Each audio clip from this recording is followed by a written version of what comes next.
already happened to Tokyo will happen to every Japanese city. For Japan, the stock market on Monday sinking to its lowest close in over 2 years. 5 million Japanese lost their jobs. Japan. On December 29, 1989, Japan's stock market index reached a value of 38,957 points. From there, the index saw a decent sell-off of about 30% over the next couple of months. Not much was thought of this at the time, given that there was a global market sell-off. So most assumed that this was just a routine bear market. But the bear market quickly became much more painful. Within 9 months after the peak, the index would crash all the way down to 19,760 points, which correlates to about a 50% sell-off. By this point, it was clear that this was no longer just a routine bear market. This was now a monumental crash like the dot-com crash or the 2008 financial recession that people would remember for decades. Fortunately from there, it seemed like the bottom was in. The index would bounce a solid 37%, and no new lows would be formed for well over a year. But if you invested during this time period, you would soon be regretting it because the index would make yet another leg down by the end of 1992, falling a total of 63%. If I was a Japanese citizen during this time period, I would have almost definitely been all in. Every month, I'd probably be chucking my entire paycheck at the index, thinking that it was just a matter of time until this thing recovered. And that's what it seemed like for a very long time. For the next 8 years, the index would bounce between 13,000 and 23,000 points and seemingly build a massive base. Surely, this was the base that was required to support the next bull market. But the exact opposite would take place once again. At the turn of the century, the dot-com bubble would burst, which pushed down the index all the way down to 7,500 points. This was no longer just a stock market crash. This was a full-on stock market depression, comparable to that of the Great Depression. But even this was not the bottom. The real bottom wouldn't come till November of 2008, when the index crashed a total of 82%. Since then, the index has recovered substantially, growing over 300%. But even today, we have yet to surpass the all-time high that was set nearly 33 years ago, and that's with inflation. And with the global economy entering yet another downturn, it doesn't seem like Japan will be making any new all-time highs in the imminent future. To make things worse, this doesn't just apply to the Japanese stock market either. If we switch over to the real estate market, we'll see that a very similar trend has materialized. After decades of growth, the real estate market peaked out in 1991 before crashing 50%. And even today, the market is down about 30%. If we take a look at Japan's GDP numbers, we'll see a slightly better picture. Instead of going straight down and not recovering, their GDP has more or less gone sideways for 30 years. But for a country like Japan that was once universally known for innovation and progress, this too is disappointing. So what in the world happened to Japan? And is this what's eventually in store for America? Even though the Japanese stock market didn't peak out till the end of the 80s, the seeds for devastation had been planted decades earlier. It all started right after World War II. The war had destroyed Japan in every sense, physically, economically, mentally, spiritually, you name it. The Japanese Empire had diverted almost everything they had to the war effort for several years, and all they had to show for it was pure devastation. And to put salt on the wound, there were nearly 1 million American soldiers occupying their largest cities. But while their morale was at all-time lows, something was changing behind the scenes. The reason America was occupying Japan was to make sure that Japan didn't pull a quick one and start another conflict. In other words, America was basically trying to babysit Japan, but the dynamics of this relationship rapidly evolved into being a partnership. You see, it didn't take long for America to realize that Japan wasn't the biggest threat. The biggest threat was actually the Soviet Union, and it was in America's best interest to have a partner in the East. The only two viable candidates for this role were of course Japan and China. And given that China was barreling towards a communist revolution, America had to choose Japan. So over the next several years, they worked with Japan to establish a Western capitalist economy. General Douglas MacArthur worked with Japanese leaders to implement a new constitution that prioritized a limited government, free and fair elections, private property, and individual liberties. They also eased off on the ridiculous income tax that went up to 86%. These changes set up Japan for success, and after the Americans left in the early 1950s, Japan was off to the races. Between 1950 and 1973, Japan would grow at twice the rate of Western Europe and 2.5 times the rate of America during the 1960s. This resulted in their stock market exploding a mind-boggling 6,100%. While this is no doubt extraordinary, one caveat that we should note is that Japan was growing from nearly zero. So they had a lot more headroom to grow than traditional Western countries, and such growth was obviously not sustainable indefinitely. But Japan wanted to make it indefinite, and this is what would eventually seal their fate. As you might have guessed, the main way in which Japan tried to keep the growth going was through money printing. But we can't blame them too much because growth wasn't the only reason that Japan was printing money. Japan's choice to print money was actually overseen and backed by all of the most prominent Western countries through an agreement called the Plaza Accord. The Plaza Accord was an agreement between the G5 nations and was actually designed to help Japan and Germany.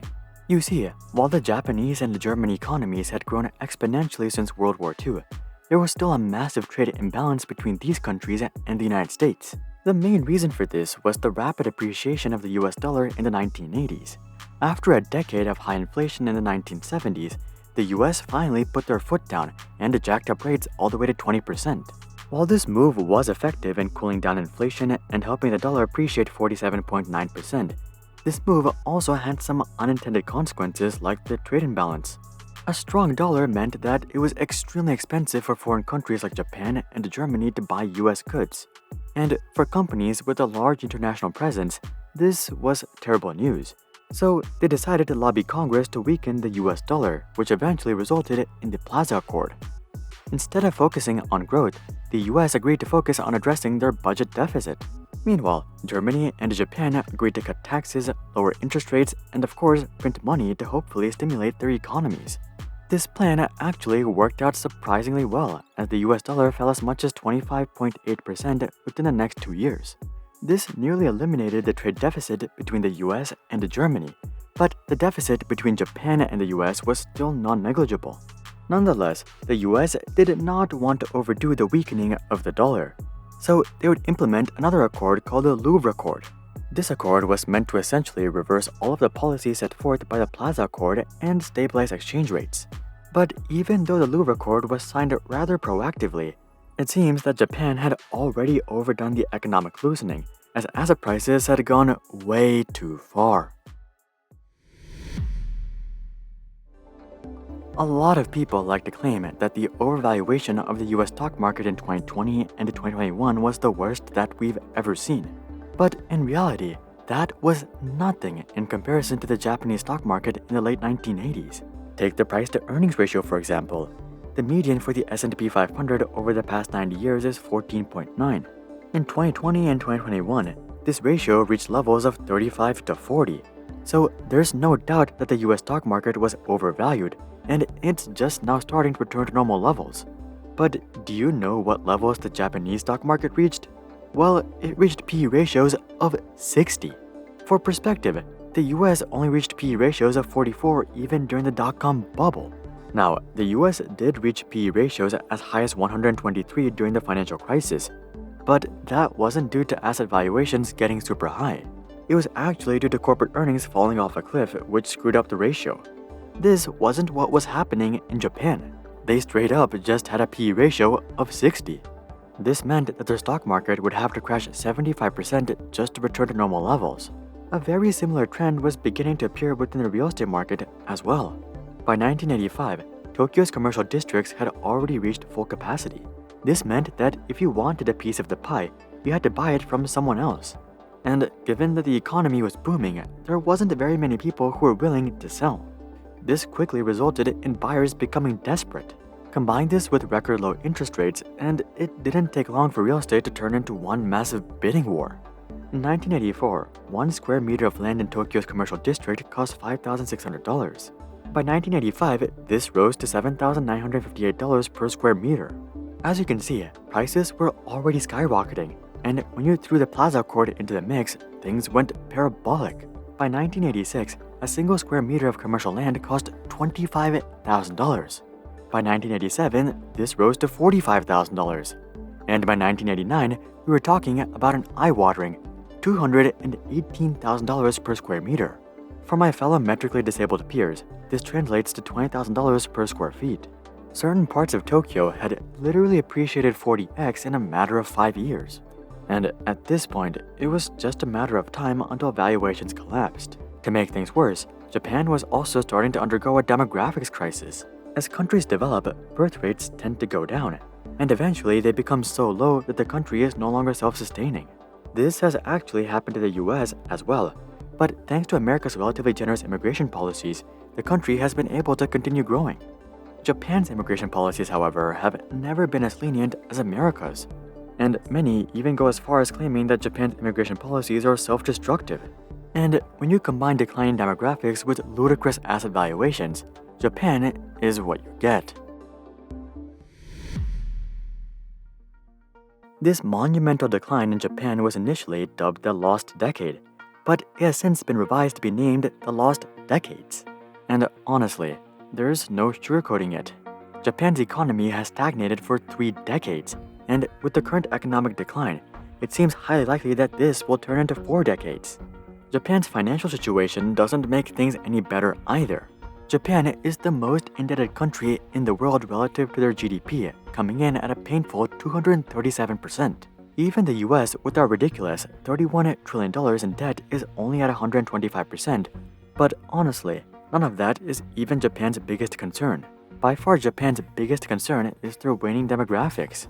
28.7% of Japan's population is over the age of 65, and only 12.3% are under the age of 15.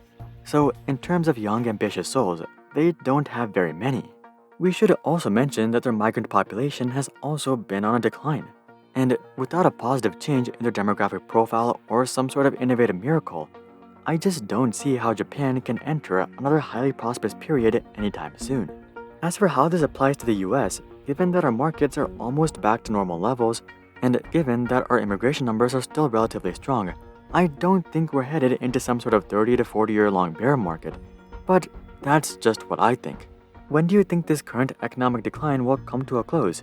Comment that down below. Also, drop a like if you hope that your country doesn't end up like Japan. And of course, consider checking out our Discord community to suggest future video ideas, and consider subscribing to see more questions logically answered. But until then, I'm Hari, and I'll see you guys on the next one.